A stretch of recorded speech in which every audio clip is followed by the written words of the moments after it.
여러분 안녕하십니까, 강신업 변호사입니다. 지금 또 이재명 정부가 뻘짓을 시도했다는 사실이 알려지면서 대한민국이 자유주행에서 이탈하는 것이 아니냐라고 하는 정말 충격적인 뉴스가 나왔습니다.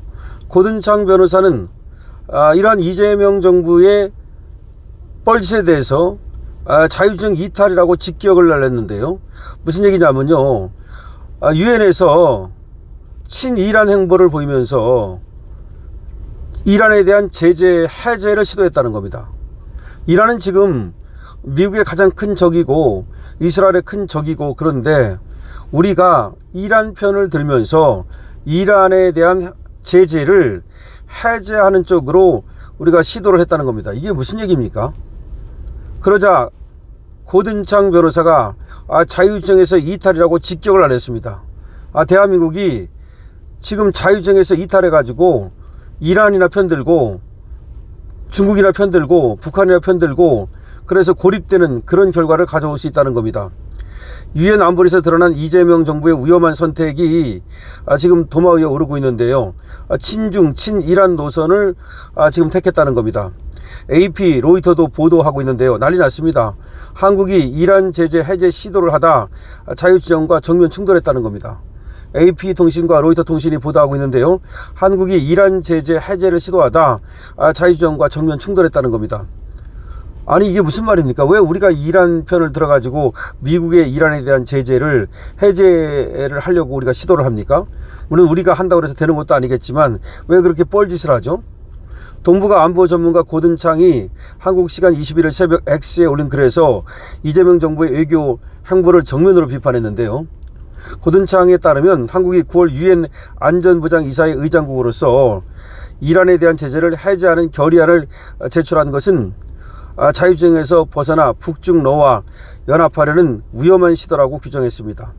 우리가 이번에 유엔 안전보장 이사회 의장국이 돼요. 그런데 이재명이가 이란에 대한 제재를 해제하는 그런 결의안을 채택하자고 발의를 했다는 겁니다. 물론 되지는 않겠지만 그런 시도를 했다는 자체만으로도 우리나라를 의심할 수밖에 없는 거죠. 고든창은 이란이 여전히 우라늄 농축, 탄도미사일 개발, 중동 무장조직 지원을 이어가는 상황에서 한국의 결의안 발의는 국제사회를 충격에 빠뜨렸다면서 이는 외교적 균형이 아니라 사실상 친중, 친이란 행렬이라고 지적했습니다. 그러니까 이건 균형이 아니고 사실상 한국이 친중, 친이란 행보를 보이는 것이다. 그리고 미국에 맞서는 것이다. 라고 지금 보고 있는 겁니다. 실제로 지난 19일 열린 안보리 표결에서 한국이 제출한 이란 제재 해제 결의안은 필요한 9표를 확보하지 못해서 부결이 됐는데요. 찬성은 중국, 러시아 등 4개국에 불과했고 9개국이 반대했고 2개국은 기권했습니다. 그런데 우리가 거기다가 찬성을 한 겁니다. 우리가 발의를 한 겁니다. 이란에 대한 제재를 해제해 주자고. 이에 따라서 국제사회가 설계한 스냅백 메커니즘에 따라 이란에 대한 제재는 이달 말 자동 복원될 예정입니다. 다시 말하면 이란에 대해서 계속 제재를 한다 이 말입니다. 그러니까 스냅백 메커니즘이라는 건 제재를 하다가 그것이 풀렸다 하더라도 일정한 경우 다시 그 제재가 시작되는 것을 말하는데, 하여튼 이란에 대한 제재가 시작이 됩니다. AP통신은 안보리가 결의안을 부결함에 따라서 제재 복원이 불가피해졌다고 전했고 제재를 할 수밖에 없다는 거죠. 로이터는 이란 제재 해제가 무산되었지만 일부 국가들 간의 막판 합의 시도 가능성은 남아있다고 보도를 했는데요.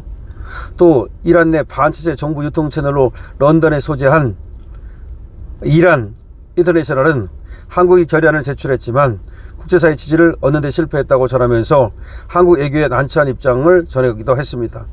우리가 제재를 풀어주자고 결의안을 냈는데 그게 부결된 거예요. 그럼 우리만 난처해진 거 아니야. 그럼 그런 걸 내면 좀 가능성이 있을 때 하는 것도 아니고 왜 뻘짓을 하는 거죠? 고든창은 외신들의 이 같은 보도를 언급하면서 국제사회는 이재명 정부의 움직임을 단순한 절차적 발의가 아니라 전략적 신호로 해석하고 있다고 강조했고, 자유주장과 함께해야 할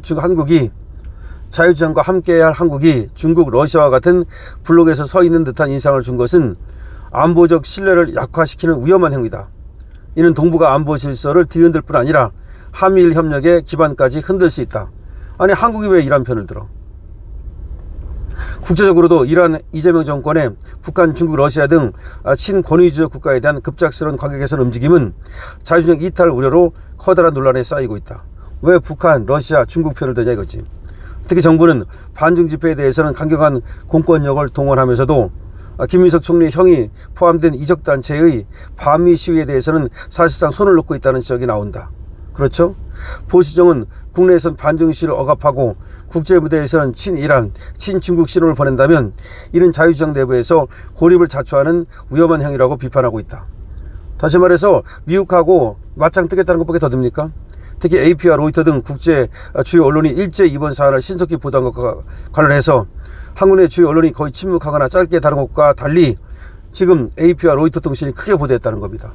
고든창한 한국 정부의 위험한 외교적 선택을 국민이 제대로 알지 못하도록 하는 것은 언론 자유 후퇴이자 보수적 목소리의 고립을 심화시키는 행위다.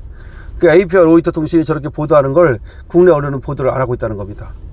결의안은 결국 무산됐지만 한국이 의장국 자격으로 제재 해제 결의안을 제출한 사실 자체가 동맹국들 사이에 깊은 의구심을 남겼다.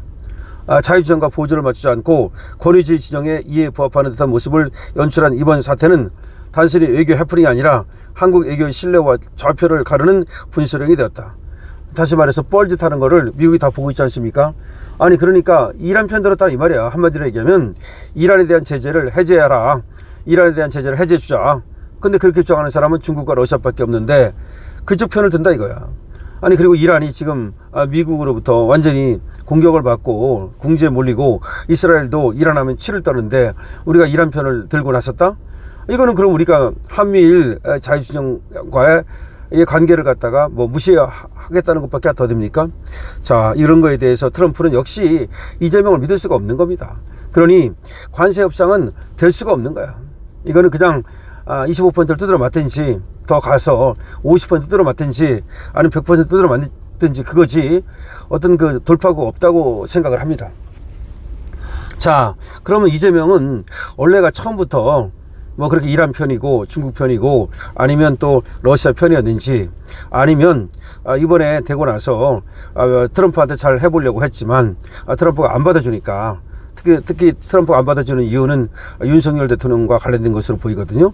그것 때문에 빡쳐가지고 트럼프 보란 듯이 지금 친중국, 친이란, 친러시아 행보를 보이는 건지 앞뒤는 모르겠습니다만은 어쨌든 지금 자유주장에서 이탈해서 지금 이란이나 편들고 북한이나 편들고 중국이나 편들고 러시아나 편들고 그러다가는 그야말로 이재명을 자유주장에서 이제 그냥 두지 않으려는 그런 행보가 나타날 수 있고 결과적으로 이재명 정권의 몰락을 재촉할 수밖에 없다는 얘기도 나옵니다. 자, 어쨌든 이재명 너무나 지금 충격적인 행보를 보이고 있는데요. 결국 우리가 유엔 안보리 지금 의장국이라는 걸 이용해 가지고서 이란에 대한 제재를 풀어주자고 하는 그런 결의안을 제출했다는 거. 근데 그것을 AP와 로이터 통신이 보도하고 있습니다. 하여튼 충격적입니다. 이에 대해서 여러분들은 어떻게 생각하십니까? 여러분들의 의견을 댓글로 남겨주시기 바랍니다. 강신업TV에 대해서는 좋아요와 구독을 부탁드립니다. 강신업TV 쇼핑몰에 대해서도 관심을 부탁드립니다. 강신업TV입니다.